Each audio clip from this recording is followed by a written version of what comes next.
na siya guys. Tapos na nga pala tayo nagluto. Ayan, oh. Ayan, ilagyan ko siya ng sili. Tapos ilagyan ko ng daon ng sibuyas. Ilagyan ko ng miswa. Ayan. Oh.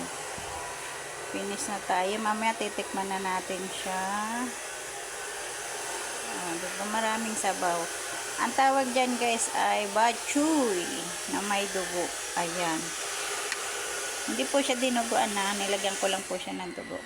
Bachoy siya para may sabaw naman po. Maiba naman po ang aming ulam. Ayan.